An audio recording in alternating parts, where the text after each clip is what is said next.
and the following clips are definitely up there on that list.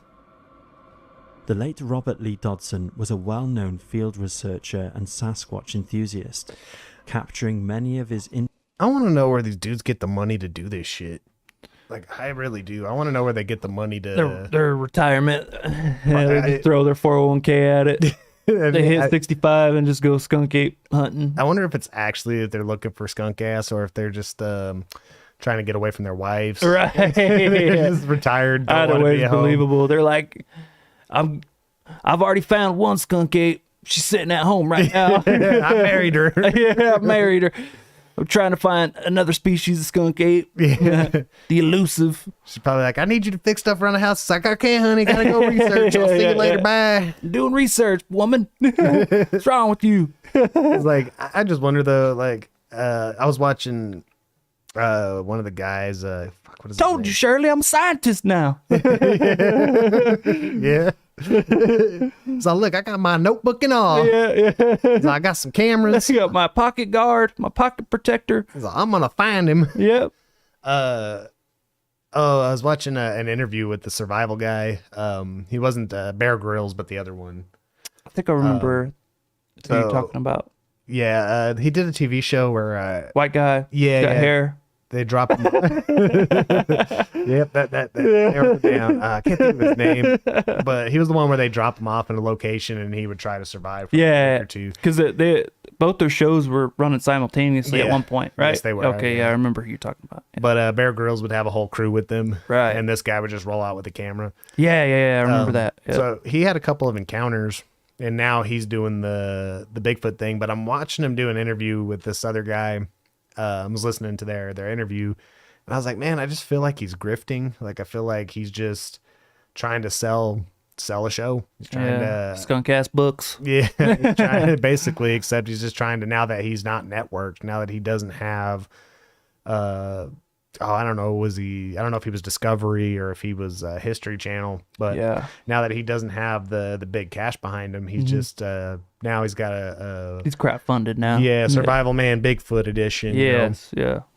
And it's just a way to keep the money flowing in. Fair enough. I mean, I ain't knocking the hustle. No, and it would be fun too. I think it would. Just go sightseeing, go check things and BSing out in the woods. Yeah, it's just I don't know. I couldn't help it. Like, the more I listen to it, I'm just like, man, I feel like you're just trying to get people to watch, try to get it funded, because I guarantee at the end of his show is going to be a big nothing burger, just like it always is. I mean, I hope not. Hopefully they drag one of these things in alive, but you would think, like, after all these years of like surviving in the wilderness in a bunch of different places like that, he would have some weird stories and be like, I'm going back to revisit this place because there's some weird stuff that happened whenever I was there. Yeah. That would be cool. Yeah. He was like, oh, I had this weird experience in Machu Picchu or wherever, you know. I don't know. I think so. I'm going back to investigate. Like, don't be wrong, I think it'd be fun. I was like, I wish I had a bunch of money so I could just go sit in the forest and bullshit around and try to get skunk ass. I mean, I do believe some of these people had some kind of experience, like a lot, especially the ones that weren't really expecting it. It just kind of happened, fell in their lap, and they're not trying to like really sell their story. Because I've watched a bunch of like people that have encounters, but of course, anytime that gate is open, everybody's got an encounter.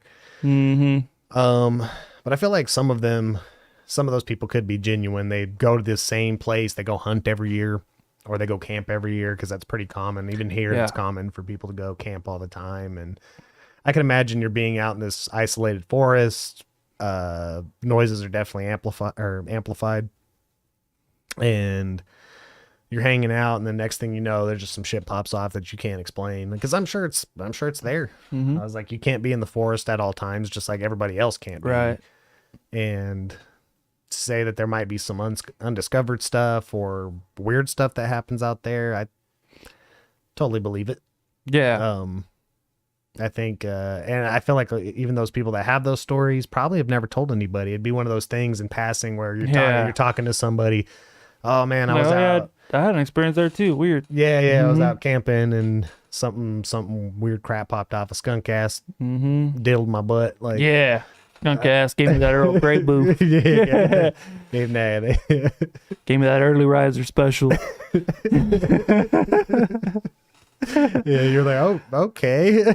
Gave me the seniors discount. Yeah, man. Had all you can drink. But yeah, I mean, I feel like there's probably some stuff like that, man. You never know. Well, we know buried in that muddy water, man. I'd say I know this from experience, because anytime that you bring up the paranormal, even if people don't really believe in ghosts or whatever, they have a story. Their aunt has a story. Someone has a story. Even my buddy at work, who's not like real big on any of it, has this crazy picture from one of his aunts where they got like a ghost on camera, and it's like a full apparition. Some old guy chilling there with like chains around his arms and shit. I want to see the picture. Like, I really want to. All I saw was a picture of a picture, and he only showed it to me for like a half a second, so I didn't really get to look at it. But that seems to be the case, where most people have a story, or somebody they know has a story, and I feel like that's where these things kind of snowball. They do. But yeah, I'd also like to know where these damn researchers get all their damn yeah. back on